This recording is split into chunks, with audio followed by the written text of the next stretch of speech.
Okay, so it gives me absolute great pleasure to introduce Professor Ed Boyden today. Ed is the Y. Eva Tan Professor in Neurotechnology at MIT, an investigator of the Howard Hughes Medical Institute and the MIT McGovern Institute, and Professor of Brain and Cognitive Sciences, Media Arts and Sciences, and Biological Engineering at MIT. He leads the Synthetic Neurobiology Group, which develops tools for analyzing and repairing complex biological systems such as the brain and applies them systematically to reveal ground truth principles of biological function, as well as to repair these systems. So these technologies include expansion microscopy, which enables complex biological systems to be imaged with nanoscale precision, optogenetic tools, which enable the activation and silencing of neural activity with light, robotic methods for directed evolution that are yielding new synthetic biology reagents for dynamic imaging of physiological signals, such as neural voltage, novel methods of non-invasive focal brain stimulation, and new methods of nanofabrication using shrinking of patterned materials to create nanostructures with ordinary lab equipment. He co-directs the MIT Center for Neurobiological Engineering, which aims to develop new tools to accelerate neuroscience progress, and is a faculty member of the MIT Center for Environmental Health Sciences, Computational and Systems Biology Initiative, and Koch Institute. So he's won tons of prizes. He's a member of the National Academy of Science. He's the co-inventor of optogenetics, which is of course widely used, and of course very impressively, he graduated from MIT at age 19 with 3 degrees in electrical engineering, computer science, and physics. And long-term, he hopes that understanding how the brain generates the mind will help provide a deeper understanding of the human condition and perhaps help humanity achieve a more enlightened state. So without further ado, whenever you're ready, we're so honored to have you here. Thank you. It's great to be here. Can everybody hear me okay? Yes. Okay, great. So my group develops tools for understanding and fixing complex biological systems. We have a focus on the brain, but we're not exclusively about the brain. But one basic idea is that a lot of biological systems have extreme spatial complexity and temporal complexity. Cells, tissues, organs, and organisms have thousands of cell types, thousands of biomolecule types. Ideally, we could see and control all of them with nanoscale precision, millisecond timescale precision, 3D capability, deep tissue capability, and so on and so forth. So in the brain, of course, a cubic millimeter of the brain contains 100,000 brain cells with about 1 billion connections. And that really illustrates just the spatial complexity and the temporal complexity. How can you identify and look at 1 billion nanoscale things within a cubic millimeter? And of course, the human brain is much bigger than that.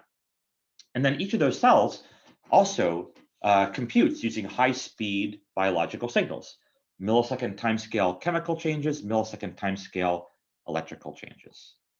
So I would argue that these properties are not unique to the brain. If you look at the immune system, cancer metastasis, development, aging, they also are large-scale system changes that are, in the end, implemented through nanoscale biochemical changes. And furthermore, these processes take long times, right? The movement of a cancer, the aging of the brain, the development of an organ, those can take months, even years. But in the end, the physiological signals that occur in the cells are very fast. Calcium transients, second messengers like cyclic AMP, the release of modulators like cytokines. So today, I want to tell you 3 short stories about how we try to confront head-on the spatial and temporal complexity of biological systems. And we'll use brain as the core set of examples, but as you'll see throughout, we'll talk a bit about cancer and the immune system and lots of other topics. So we have 3 main technical goals: to make a map of the brain, to control the high-speed physiology dynamics of the brain, and to look at the high-speed physiology dynamics of the brain. And again, mapping, controlling, and watching apply to many other problems in biology. If you want to map the cells of a tumor, if you want to control the dynamics of the immune system, if you want to watch what happens during the progression of a disease like Alzheimer's during aging, we need these kinds of tools. Now, each of these tool sets that we develop is kind of radically different from how people have done things in the past. And so I'll tell you 3 short stories today. 1 about mapping, about space, and 2 about controlling and observing dynamics, about time. Yeah, let's jump right in. So the first question we had was, how can we map molecules throughout cells throughout tissues? That's tricky, right? Because biomolecules are nanoscale, and cells and tissues are quite large. In the brain, a brain cell might be centimeters in spatial dimension, and the brain itself is many centimeters in spatial dimension. Now, many people have pioneered fantastic optical methods for imaging with nanoscale precision, so-called super-resolution microscopies, for example. But they tend to be slow and hard to apply to large 3D objects like a brain. So in my group, we often try to think about how to do the opposite of what people have done in the past. And in 2015, we announced that you could actually physically magnify objects. So starting with two then grad students, Fei Chen and Paul Tilburg, and now about half my group works on these technologies, we had the following idea. What if you could chemically install a dense spiderweb-like mesh of swellable polymer inside cells and outside cells, in between biomolecules and around biomolecules? Then, if you add water, the swellable polymer will expand, and if you do it just right, you could pull the biomolecules apart. That might let you do nanoimaging on a regular old microscope. So this idea owes a debt to two old ideas. In 1980, Taiuchi Tanaka published a paper on how highly charged polymers, if you add water, will undergo a phase transition. They're going to swell enormously. So here is sodium polyacrylate, maybe better known as baby diaper material. You add water, and the threads of the polymer, shown in white, will swell apart from each other. And then finally, the overall polymer will be extended about 1,000 times in volume. And Tanaka worked out some of the cool physics of these swallowable gels and showed that they had really interesting properties. About a year later, in 1981, another group solved another relevant problem. You can't just dump the baby diaper material on top of the brain, you have to somehow get it inside. And so Christine Dreyer and Peter Hausen took preserved tissues, soaked them in a monomer solution. The monomer formed a polymer throughout the specimen. These are hydrated specimens, so technically it's a hydrogel. And they showed that this could help preserve the tissue and let it be stained and imaged. That was in 1981. So in theory, if you put two and two together, use a swellable polymer to make a tissue bigger and install it by using this polymerization in situ, in theory, if somebody had combined these ideas, this could have been probably done half a century ago almost. So ideally, we could take a cell. Sorry, I jumped the movie. Take a cell like the golden one on the left and pull it apart bit by bit to look like the thing on the right. The biomolecules are like a constellation of biomolecules hovering in space, their relative organization preserved. So two biomolecules that are touching will then be pulled apart to some minimum distance, and two biomolecules that are some distance will then be scaled up by a linear factor. So to make this work, we call it expansion microscopy. We had to invent a couple chemistries. In this movie, biomolecules are shown in brown, and we had to invent handles, little anchors that would bind to the biomolecules and make them mechanically couplable. So if you put a little handle on every biomolecule, in theory, you could pull the biomolecules apart from each other.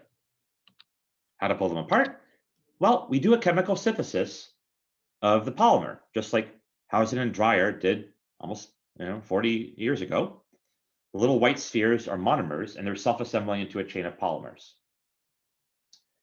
And we're using a swellable polymer. So this is sodium polyacrylate. And the polymer chains will bind to the handles, as you see here.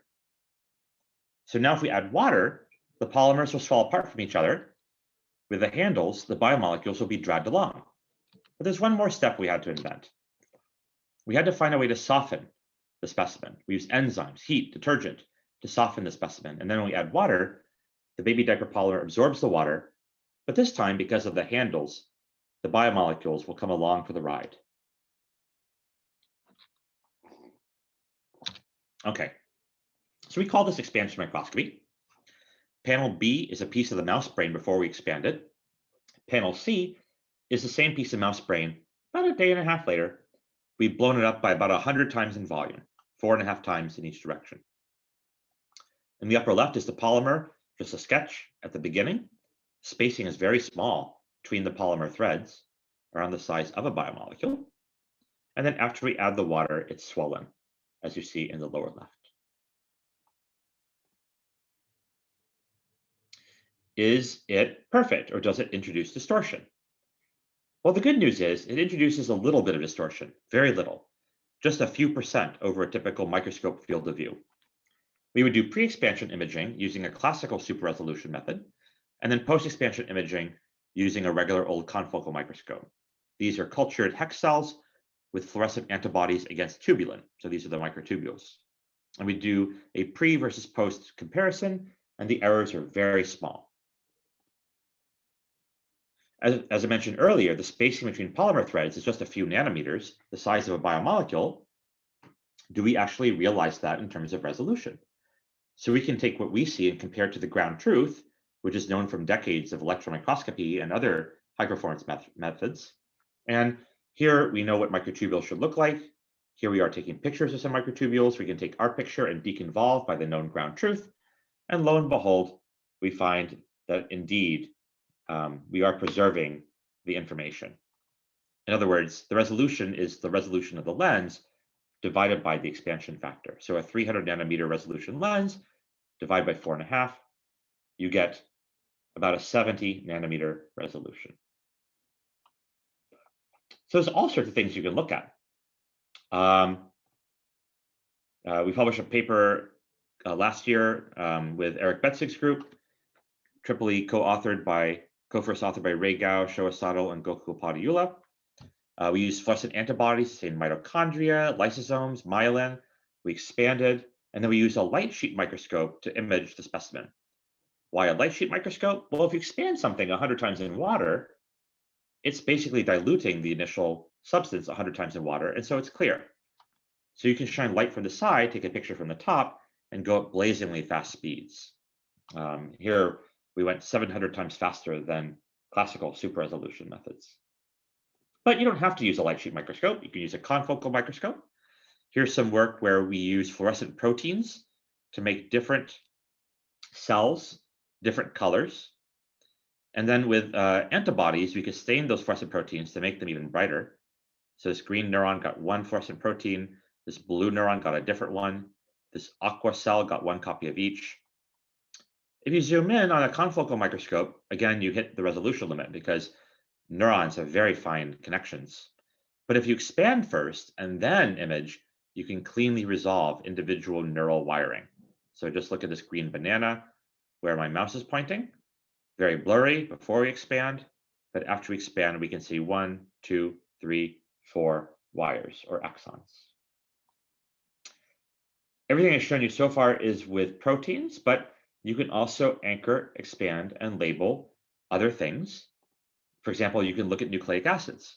RNAs are very important.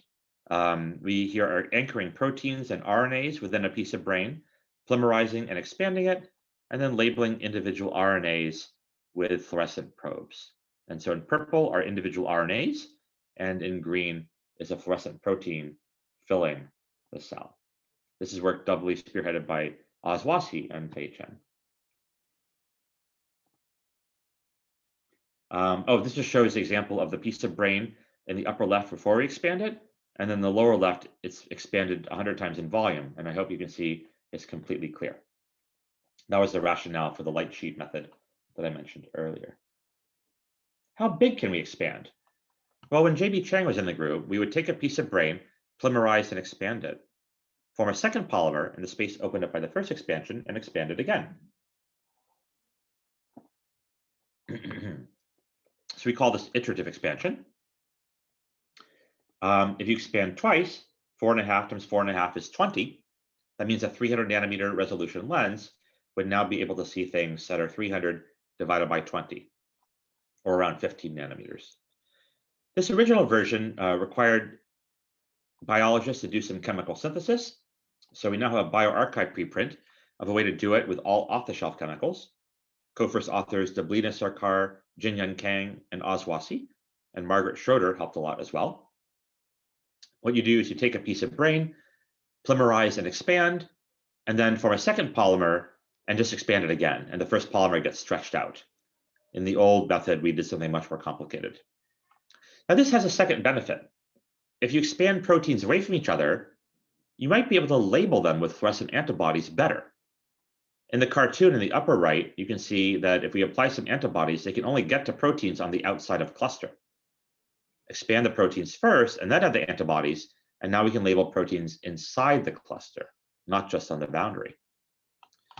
We decided to apply this to synapses because synapses are very important in neuroscience, but they are extremely crowded.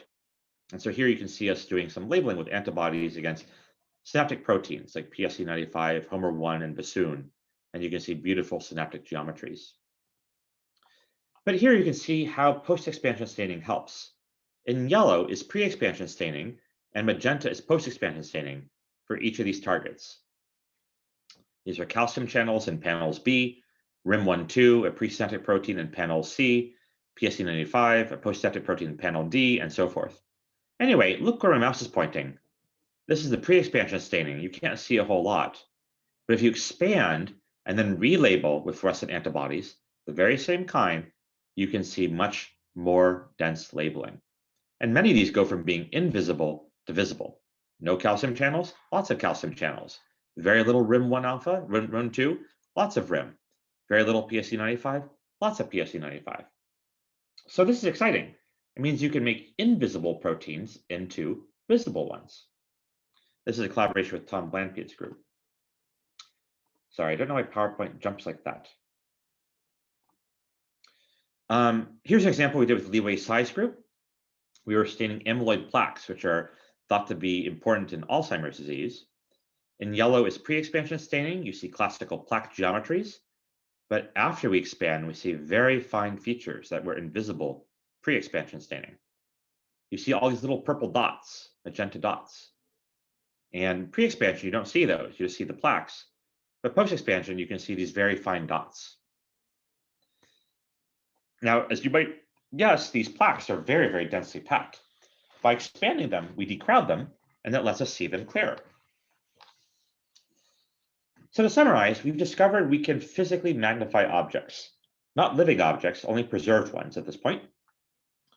We can label proteins or nucleic acids with fluorescent probes. This enables ordinary microscopes to become nanoimaging devices. And as a final bonus, you can decrowd biomolecules from each other in order to label them. Now, where is this headed next? Well, we really want to help people solve problems. It's a very practical way of doing nanoimaging. This slide is not really meant to be read, but there have been over 175 experimental papers already doing some kind of expansion. These aren't review papers, these are actual experimental papers. And it's being applied to the kidney, to the fruit fly brain, to all sorts of cultured cells, to bacteria, to C. elegans, to zebrafish, to study the nucleus, to study the heart, to study sugars. The list goes on and on and on. Importantly, we have a website, expansionmicroscopy.org, which has very detailed tutorials of how to use the off-the-shelf chemicals to do the process. So Sho Asano, Reigao, and Oswasi had a tutorial paper that we published in 2018. Most of the 175 papers I just mentioned use a protocol that is similar to what is shown here. Basically, you have, just like I showed you in the movies, you fix the sample, you anchor, you expand, and you label. And you can do that in different orders. We used to host a lot of people at workshops. Over 400 people have received some kind of hands-on training for expansion microscopy. But post-COVID-19, we couldn't do that. So Shi Zhang and Louis Kang and others, we wrote up a step-by-step classroom-style tutorial so people could to do it by themselves. And it contains lots of extremely detailed photographs of each step, meant to be very, very good for beginners to get good at doing this. And in one test run we did pre-COVID-19, we had 30 medical students follow this, and all 30 got it to work on the first try. All right, so let me summarize the first part of the seminar. We've discovered we can evenly expand biological objects. It lets you do nanoimaging on regular microscopes. Many, many hundreds of groups are already doing it. It's being applied throughout biology. And it's pretty easy to do. So please check out the website. And if you have any questions, please contact me. We are always happy to help. We really want to democratize nanoimaging. And it's being applied not just to the brain, but all over the place, as I mentioned, cancer biology, immunology, and the list goes on and on. Now, in the second half of the talk, I want to tell you a couple short stories about controlling and looking at dynamics. The downside of expansion microscopy is that it doesn't work on living things. So I'll tell you two short stories, one about controlling the brain with light, and then a second story, which I think will be very exciting. There's some unpublished work on how can you look at many, many signals in a single living cell at the same time. Let's start with optogenetics. Carl Dijsselhoff and I wanted to find a way to control brain cell electrical activity very precisely. So we just started going through all the laws of physics. There's light, there's magnetic fields, there's sound. We wanted to find a way to deliver energy to a neuron and make it active. We decided light would be the best if you could use it because it's fast and you could aim it. Then the question became, how do you make the brain cells sense light?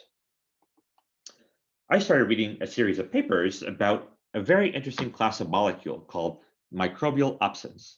These are molecules that respond to light by translocating ions from one side of a membrane to another. And they're found in the membranes of microbes, such as live in salty water, like in the upper left. The first to be found was a light-driven proton pump, shown in the lower left. When it's hit by light, it pumps a proton across the membrane, which is a way of storing solar energy in chemical form. 1971 was this paper. 10 years later, people found light-driven chloride pumps from the same microbes. And around the turn of the millennium, people found light-driven ion channels. So we gave it a try, and amazingly, it worked. We now know that members of each of these three classes can be found that are safe and effective in neurons. When Xue Han and Brian Chow were working with me, we found that you could put light-driven proton pumps in neurons, just deliver the gene that encodes for the protein, and the neuron will express it. Shine green or yellow light on the neuron, protons get pumped out, and you shut it down. Xue and Amy Chuang, when they were working with me, found that we could use light-driven chloride pumps and do something very similar, pump chloride in and shut down the neuron. And then finally, Carl and I put light-driven ion channels into neurons and found that we could shine blue light on them and activate them. And Nathan Klepecki and others in the group have worked to make these as powerful as possible. What do we mean by powerful? Well, different colors of light will go into the body to different depths. So red light will go deeper in the body than green or blue or yellow light. When Amy Chuang was a grad student in my group, she found a light-driven chloride pump that was sensitive to red light. If we put the gene in with the virus, you can shine red light from even outside the skull of an awake behaving mouse and shut down neural activity, even several millimeters deep. This is a very powerful thing to do. When Nathan Klepecki was a grad student in the group, he showed that we could take a light-driven ion channel that we called crimson, put the gene into neurons, use red light or even infrared light, and activate them. So JAWS and crimson, this light-driven chloride pump and light-driven ion channel, enable non-invasive control of neural activity. Where is this headed next? Well, one thing that we've been doing is to collaborate with people on optical hardware, and we will develop a molecule that is optimized for that hardware. One thing that's interesting is to try to do holographic activation of neurons. We worked with Valentina Emiliani's group. She develops holographic two-photon microscopes like those shown at the top. They can project a pattern of light into a 3D holographic sculpture, like at the bottom. So Valeria Zampini, Dimitri Tanese, and Or Shemesh, working across our groups, decided to team up and see if we can make an optimal molecule and an optimal microscope.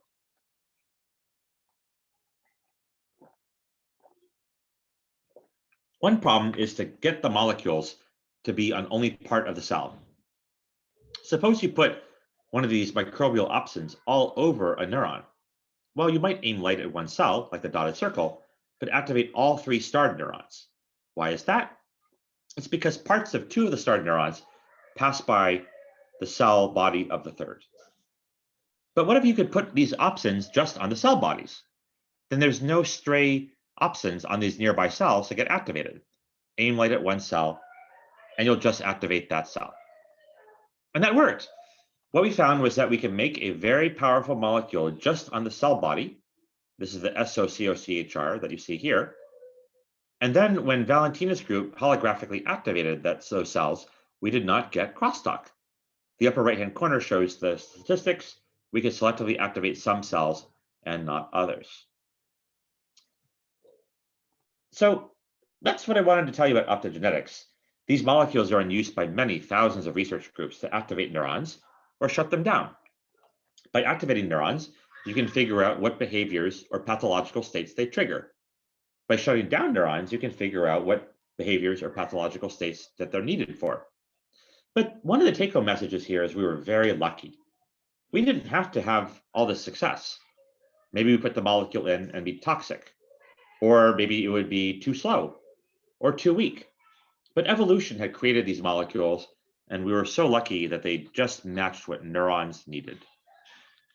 And that brings me to the last story I want to tell you today. How can we watch high-speed dynamics in cells? Here we are not so lucky. The world has not evolved molecules that will glow when neurons are active. So we thought, well, if we got lucky with optogenetics, maybe we can become lucky for neural imaging. If the world will not evolve molecules for us, let's evolve them in the laboratory. And so Erica Young and Kiro Pjakovic, when they were postdocs in my group, designed a robot that does protein evolution. How do we do that? Well, you take a gene and make many mutants. Some are better or some are worse for any given goal. Put them into cultured cells in a petri dish, and then we use an automated microscope to scan around and look at the cells and find the ones that had gene products that we like. So for a fluorescent indicator, you might want it to be bright, you might want it to be fast, you might want it to be safe. Bring in a robotic arm, and you can then harvest the cells and therefore the genes that do what you want. And then you can take those successful genes, mutate them, and repeat. So we did what might be one of the largest directed evolution studies ever done with mammalian cells. We wanted to do it in mammalian cells so that people could, in the end, use the tools in mammalian cells. And the lower right-hand corner shows the kind of data we would get. Brightness is on the y-axis. Localization is on the x-axis. This happens to be a voltage indicator. So we want it to be on the membrane because that's where the voltage is. And as you can see, some molecules are well localized in the membrane, but not bright. Some are bright, but not very well localized in the membrane, but a few are both. And that's why we want to be able to evolve molecules with a robot. We want to go along the diagonal. We want the molecules to get better in every direction that we want. So to make a long story short, we found a molecule that we call Archon. We stuck a peptide on it to make it, again, cell body located, in this case, to clean up background fluorescence. So we didn't want all the cell bodies to be lost in the noise of all the axons and dendrites. So we thought, let's just target it to the cell body. This is work done by Kiro Pjakovic, collaborating with Seth Ben-Swissen and Hua-An Seng in Xue Han's group at BU. And if you image the brain of an awake behaving mouse with a fairly simple epifluorescent microscope, you can see the voltage of these neurons. So we engineered a fluorescent voltage indicator called Archon, somatically targeted, we call it Soma-targeting. Shine red light from a laser, collect the light onto a camera that fluoresces, and you can get neural activity traces of voltage. Because it's an imaging modality, you can see a population of neurons. Here's about a dozen neurons on the left in the hippocampus of an awake behaving mouse. On the right-hand side are 8 neurons that were active during the period of time of imaging. So we can image populations of neurons. So this is very exciting. It shows how evolving a molecule combined with this idea of molecular targeting, just locating at the cell body. If we didn't locate it on the cell body, you'd see a sea of fluorescence in all directions, and we probably couldn't see individual cells. The combination of those two ideas can be quite powerful. Oh, and by the way, we can do this cell body targeting for other kinds of indicators as well. So for example, calcium indicators, right? Those are very popular in neuroscience. We can take a calcium indicator, stick a peptide on it, and get it just to be at the cell body of neurons. And that can really clean up background fluorescence. Here's some data that Urshamesh, Chengyang Lingu, and Kiro Pjakovic collected. This data here was also collected with Xue Han's group. Calcium indicator GCAP6, which is a green fluorescent protein-based calcium indicator on the upper left. And here's the Soma-targeted version in panel B. You can see the background fluorescence is very greatly cleaned up. At the bottom, these are somewhat complicated histograms, but suffice it to say, the correlations between cells was greatly reduced when we got rid of all that background fluorescence. So this is all very exciting, I think. Now, I wanted to tell you now a short story that's unpublished. It's fairly new, and it's going to kind of mix the two themes of the talk. The first half of the talk on expansion microscopy was about space, and the last half that I've been telling you about for the last 15 to 20 minutes is about time, about seeing things and controlling things while they're alive. And now we're going to combine the two stories a little bit. Okay. I've told you a bunch of ways we can make fluorescent indicators. We can evolve them with a robot. We can target them using protein engineering. But what if you want to see many things at once in a living cell?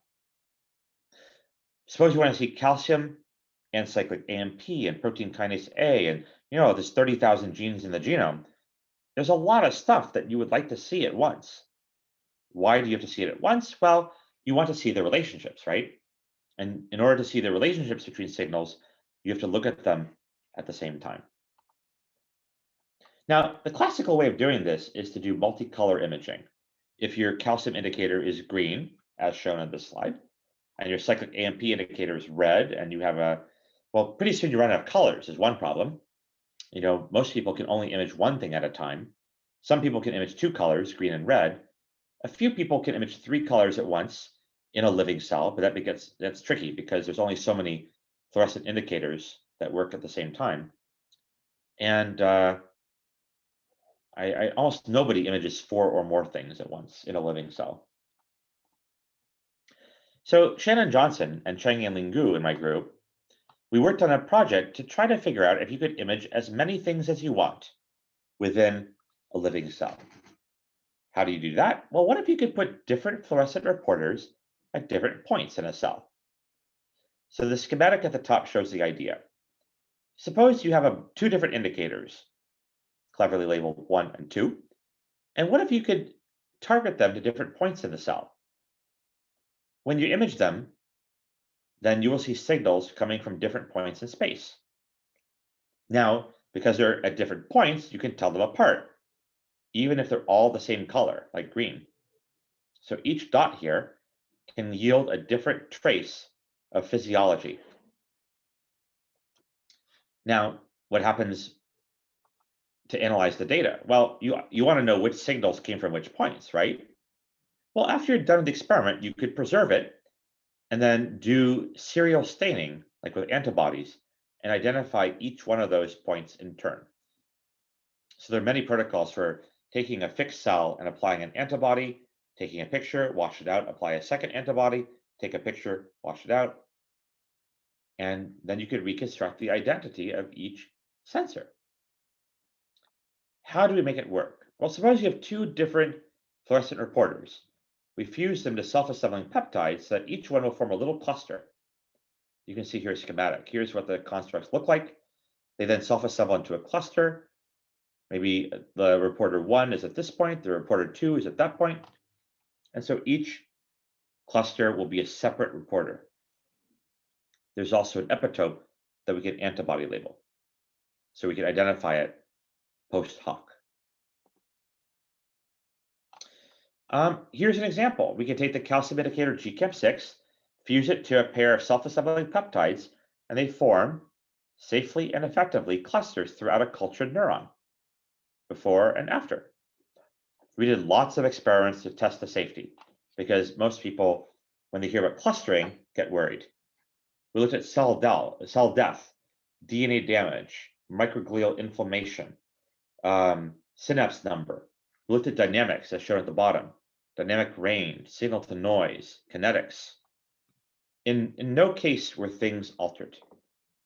So we think we have a way now of safely and powerfully clustering fluorescent indicators at discrete points in cells. What if you do this for many different indicators? Well, here's an example in the upper left of a neuron in culture expressing 3 indicators, each fused to a different self-assembling peptide set, and each fused to a different epitope for antibody staining and post hoc identification. In the live movie, you just see a bunch of green dots blinking on and off. Well, let's zoom in. Again, if you zoom in, the yellow boxes are zoomed in below. You can see some green dots. Those will be blinking while the cell is alive. But you can antibody stain after the cell is preserved and tell you what each green dot meant. This green dot over here, you know what? That was actually a calcium indicator. This green dot over here, that was cyclic AMP. This green dot over there, that is calcium. These green dots over here, that's protein kinase A. So for the first time, we can start to image an arbitrarily large set of indicators within a single living cell. You just want the dots to be close enough to sample the biology, but far enough to be resolved by a microscope. This is very powerful because now you can identify relationships between different signals. For example, some neurons had fast calcium responses, shown in panel I, and some neurons had slow calcium responses, shown in panel H. We analyzed these data sets and found that the fast calcium responses correlated to strong protein kinase A activation. The slow calcium responses correlated with slow and weak protein kinase A activation. So we can derive relationships between different signals. Note well, you cannot derive these relationships if you looked at these signals in different cells. If you looked at calcium in one set of cells and protein kinase A in a second set of cells, and only then compared them, you would miss out on all these internal correlations. It works in intact brain tissue. We deliver the genes into the live mouse brain and then cut acute brain slices, and we derive similar relationships between calcium speed and protein kinase A amplitude in these acute brain slices. At the top, you can see us doing 4 signals at once. Calcium, cyclic AMP, pKa, and pKc. And we can start to look at all these 4 signals in the same cell and how they relate. And at the bottom is 5 signals at once by combining spatial multiplexing and spectral multiplexing. So I think that's the world record for the largest number of signals being simultaneously imaged in a living cell with a conventional microscope. So to summarize, we've been working on ways to evolve new fluorescent indicators. We've been working on ways to target them to parts of a cell to clean up the signal. But most recently, we've been able to spatially multiplex. We can randomly distribute fluorescent reporters at different points in a cell. And then after you're done with an experiment where you record a movie of the physiology, you can antibody stain those sensors and figure out which one was which. And we hope that this will allow us in the time to come to really start to deconstruct how different signals relate to each other. So I think along the way, I've acknowledged all of the people who led the projects and our core collaborators, but I'll also end on this slide. It's a very busy group with people in the group and our alumni at the top, and an even longer list of collaborators in the middle. We share all of our tools as freely as possible. Go to our website, synthneuro.org. We shared some of these tools with literally thousands of groups all over the world, or email me and get in touch. And hopefully we can help you solve some problems. And with that, I'm happy to take questions. So thank you for the great talk. Do we have any questions from any of the participants?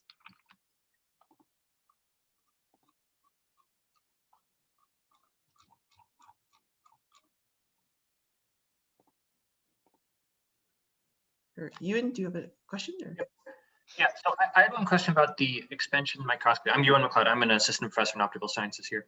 Wonderful. One of the problems with a lot of microscopy is penetration depth. So depending on what wavelength you're using and what type of imaging system you use.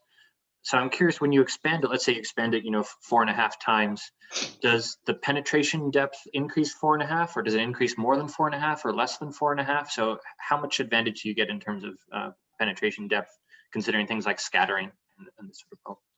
Yeah. So not only does the scattering go away, but the refractive index and homogeneities go away. I mentioned this light sheet collaboration that we did with Eric Betzig's group. We used a lattice light sheet, which is a quite sensitive light sheet to optical aberrations. Can you see my shared screen again? Yep. Okay. And Eric originally was skeptical about expansion microscopy, but we convinced him to work with us on it, and indeed we're able to show a successful result. And amazingly, we didn't even need any adaptive optics, which is great because lattice light sheet is easily corrupted by refractive index inhomogeneities and other problems. So yeah, so it's a very good clearing method and a very good sort of chemical version of adaptive optics, so to speak. So the imaging depth can be quite good. We used an off-the-shelf light sheet microscope, a Zeiss Z1, if I recall, and yeah, you can go quite deep because the optical aberrations are really evened out. And actually, some people, we probably just write a paper on this at some point, just want to use this not just for resolution, but as a way of evening out refractive index. It's a very good clearing method as a byproduct. Cool. Great. Thank you. Yeah, other questions? Do we have any other questions? I have a question. Go for it. So what is the price that you are paying in when you expand the like the cell, brain cells, brain tissue, and then like you said that earlier there is a small amount of distortion in it. What is that distortion exactly is like? What type of physical information you are losing by expanding the cell itself? Sure. So the first question is about the price. It's really cheap.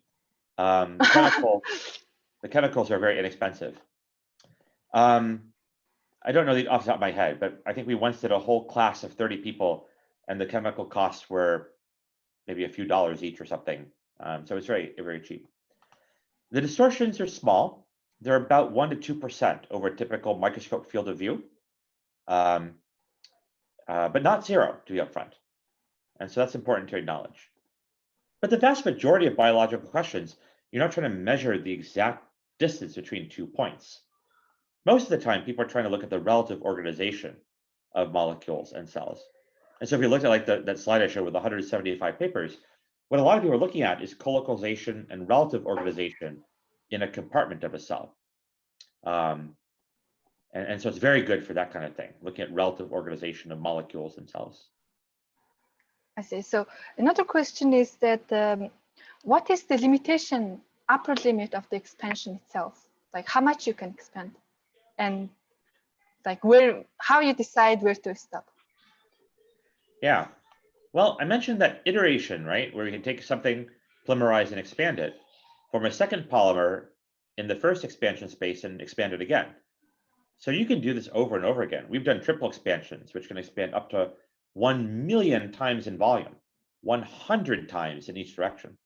But that might be overkill. You might not need that much resolution. But who knows? Maybe for certain scientific topics, you might want it. In my group, we've even started to ask the question, can we expand individual molecules? But I don't know if we're there yet. I see. Thank you very much. That's all I have. Great questions. Do we have other questions? Hi, could I ask one? Yes. Mm-hmm. Do you encounter any problems with like photo bleaching or cell toxicity with your fluorescence microscopy method? Well, all the live fluorescence imaging, yeah, I mean, all live fluorescence imaging methods will have such problems. It's just a matter of managing it. So you can evolve a molecule so it doesn't photo bleach very, very strongly. We've done that. So with our voltage indicator, we actually decrease the photo bleaching by selecting for mutants that photo bleach slower. And then also we can go to redder colors of light. Our voltage indicator, we illuminate with red light and we image infrared light. And we showed in that paper that the free radical damage is much less than if you use blue light. Yeah, okay. These are things we can build into our design process. Awesome, thank you. Masood. Is there a way to do this in an anisotropic way? For example, if you wanted to expand in the XY plane, but not in the Z direction, is there a way to do that? Great question. Well, Bo Wong at Stanford had a very nice paper in PLOS Biology a couple of years ago. he was expanding bacteria. And bacteria, of course, have a cell wall. So he had to add one extra enzyme called butanolysin to soften the cell wall and expand the bacteria evenly. But then they did something clever. What if you just don't add the enzyme? And what he found was that different bacteria expanded at different amounts. Some, presumably with weak cell walls, would expand big. Some, with stronger cell walls, would expand less. And he actually then went on to say, maybe you could do label-free imaging of bacteria and identify them through these kinds of anisotropic expansions. But I think most people are trying to do the mechanical softenings that expands evenly. But yeah, sometimes people have had cool tricks where a incomplete expansion could tell you interesting biology. So now, inspired by that paper, because it got a lot of attention, several people have started to ask, could you do force measurements? Suppose you take a sample and you don't soften it, but you still try to expand it.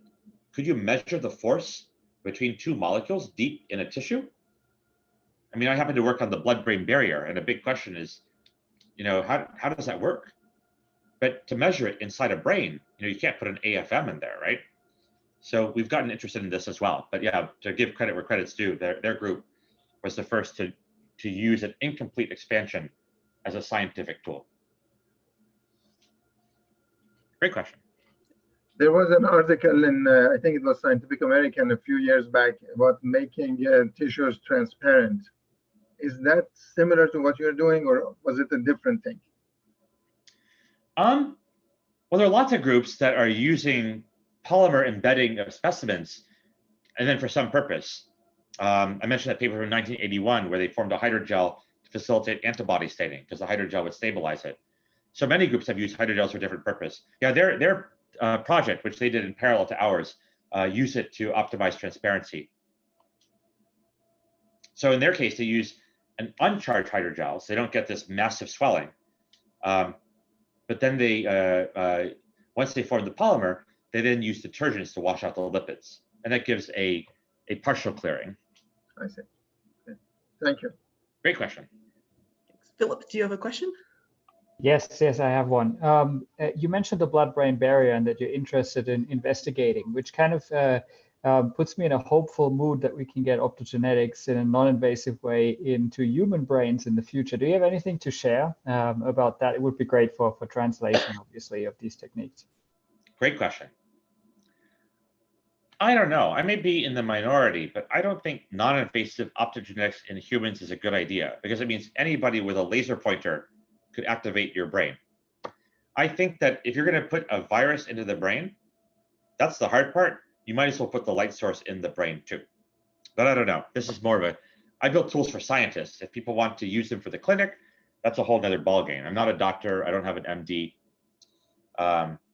But certainly some of the molecules that I mentioned that are red light sensitive, you can go deeper in the brain than our older molecules. But I think there's so many questions on the clinical side. Excuse me. I think the biggest question is what part of the brain? If you're going to go through all the trouble of a gene therapy, how do you know where to put the virus, to put the gene? And I don't know of any brain disease where we map the human brain so well that we know where to do optogenetic stimulation. Now, 2 of our molecules are in clinical trials for blindness. So people who have retinitis pigmentosa, they've lost their photoreceptor cells. And there's a company in the US and a company in France. Actually, the company in France just moved to the next stage of clinical trials. So I'm super excited. But anyway, both of them are trying to take our molecules and put them into the eye to restore vision. But there, they really know the anatomy of the eye. They know exactly where to put the virus. In the brain, though, I don't think we're quite there yet. But it's a good question. Again, I'm not a doctor, though, so other people might have better answers for these questions than me. Stanley. Hi, I got a quick question. I'm just curious, instead of expanding the cell, can you shrink it? Yeah, great question. So one day at lab meeting, a couple of my students started brainstorming about this. And we published our first non-biology paper. This is in 2018 in Science. We asked, can we run expansion microscopy in reverse? Take the hydrogel and swell it, and then use a laser to photoprint by just activating a fluorophore, and then it attaches a linker at defined points in the gel. Then attach key molecules at those points and dehydrate it to shrink it down. Amazingly, this works. We can write a line with a 2-photon laser and then shrink it down. And as you can see here, if we do a 1,000-fold volumetric shrink, about 10-fold shrink in each direction, we can create a 50 nanometer thick line. And it's pretty reliable. Each dot here is an individual line. And you can see that the variance is probably 5 or 10 nanometers. So we call this implosion fabrication. We can laser print, so to speak, a pattern, attach cool molecules like gold nanoparticles, quantum dots in that pattern, dehydrate it, and make nanostructures. So, to publish in Science, you have to do a cool demo. So we decided to make a 3D nano antenna. We didn't actually show that it works because we're mostly biologists, and at the time we couldn't convince anybody that this was interesting. But now it's been almost 2 years, and we now have a bunch of collaborators who are trying to help us make useful things. Oh, and I should put out Dan Oran and Sam Rodriguez are the co-first authors of this paper. But yeah, I'm excited now. Is this a cheap way of making nanotech? Can we make lenses? Can we make, again, this is not my area of expertise, but I've been talking to a lot of people about metamaterials and nano antennas and negative refractive index materials and all sorts of stuff. And again, I don't know enough about this to talk about it intelligently, but it does work to run it in reverse. And yeah, maybe we could help people do cheap nano 3D printing. Very interesting. Thank you. Okay. And all of these, by the way, we're happy to help anybody use any of these tools because there's almost too much to do. And like we just got a grant to do more work on this implosion fabrication stuff to make nanotech. And I'm trying to figure out like where to put people. So if people want to collaborate on things, we love collaborating on stuff because there's, we want to build tools that help lots of people solve problems. Masood. You mentioned expanding single molecules. Along those lines, is there something that one can do with the protein folding and unfolding problem? Could you use this technique to stretch the folded protein without denaturing it and then study its structure, then bringing it back and finding out to what extent it can be expanded without being denatured? Yeah, maybe. I think this is a very interesting direction. Right now, we're trying to make the polymers more precise. So far, we've mostly done free radical polymerization. And the problem is these polymers have lots of defects, dangling ends, loops, inhomogeneities. Actually, let me show a cartoon. So here at the top, I have a schematic of the typical polymer that we use, free radical polymerized sodium polyacrylate, full of defects. But people can make these almost crystalline polymers, these so-called tetrahedral or diamond lattice hydrogels. So these would preserve the relative positions of things more accurately than the free radical synthesized polymers. So it's very early days. We are nowhere near the resolution needed to do what you are saying. But my hope is, as we're learning more and more polymer chemistry and working with more and more polymer chemists, maybe we can make polymer building blocks that are very small. A carbon-carbon bond is about 0.15 nanometers. If we could have a polymer where the fundamental building block is just a couple carbon-carbon bonds, maybe we could go sub-nanometer. But again, that's just an idea right now. We haven't proven it.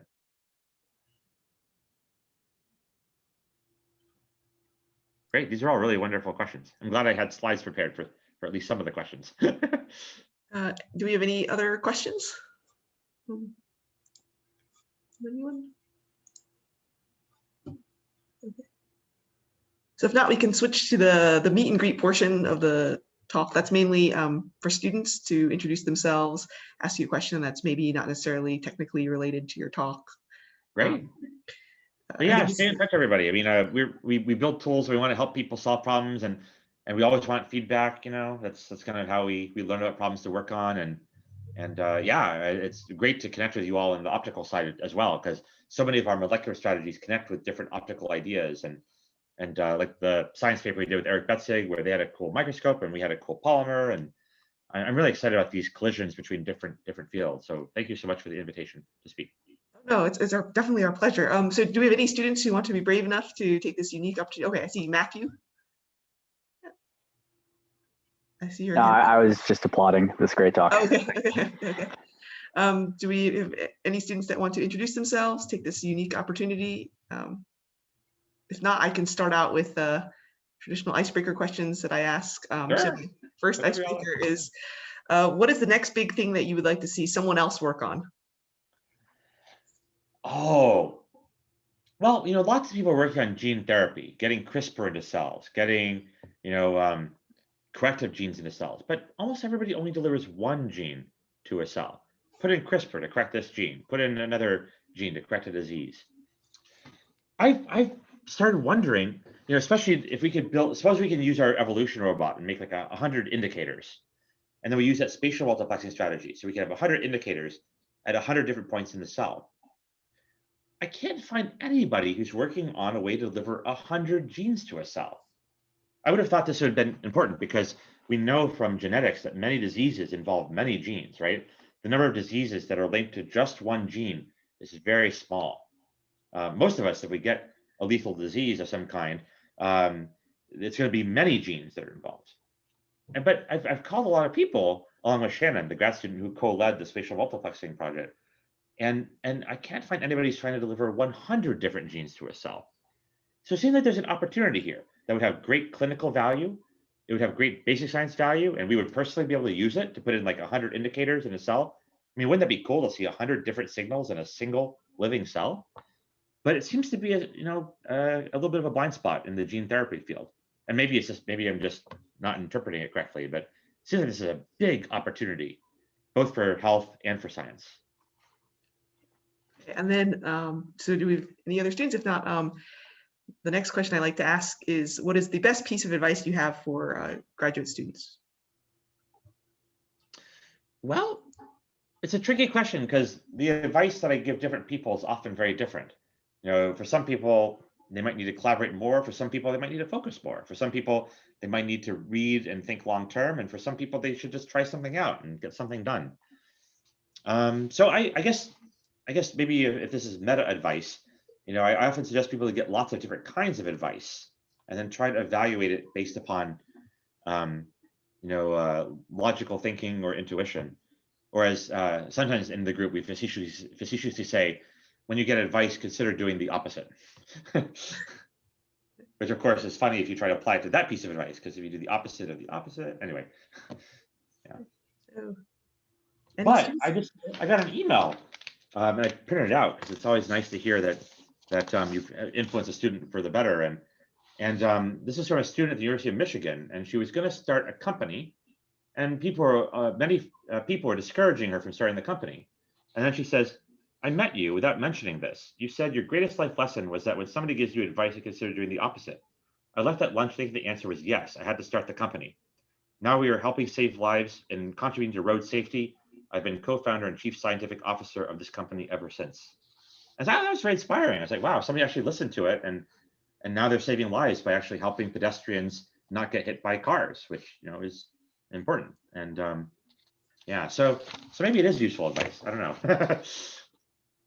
So it looks like students are being quite shy, as they often are. Oh, Philip? I'm back. Okay, I'll ask a question then. So my PhD is kind of a collaboration between physics and life science.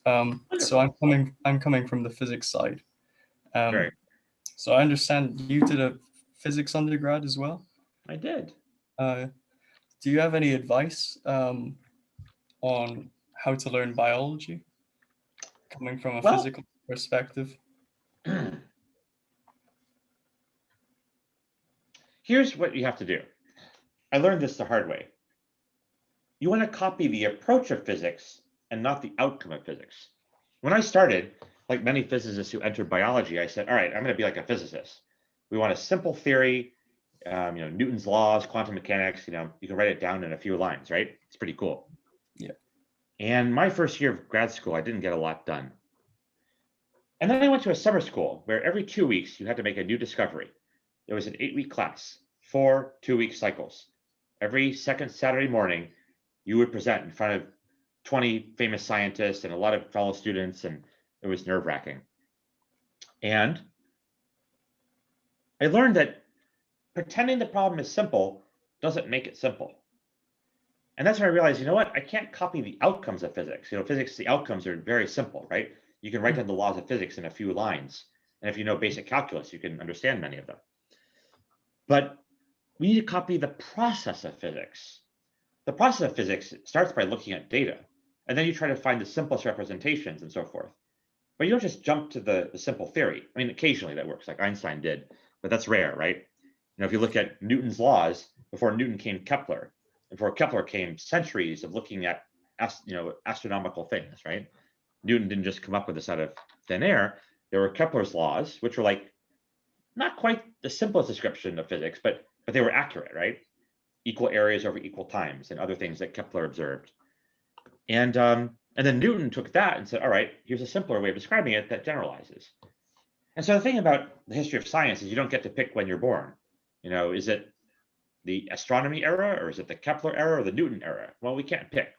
And I think in biology, a lot of it is trying to just understand the most fundamental things. I would say try to copy the process of physics and not just try to jump to the outcomes of physics. Great advice. Thank you. Do you have any other students that want to introduce themselves? So. Yeah, or if you have a problem that we can help you with, we love to learn about problems, and. Let's see, Natsim.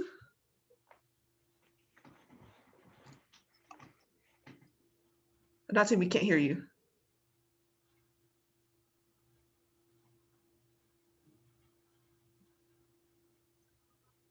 How about now? Yes. Yeah, now we can hear you. Okay. Yeah, it was really neat to hear some of these techniques you're using to kind of expand a cell and image it, or expand proteins and other life structures. Yeah. I was curious if you have maybe, oh, by the way, my name is Natsim. I'm a second-year PhD student here. I work in the imaging and applied optics lab, doing cool. various things with interferometry. Awesome.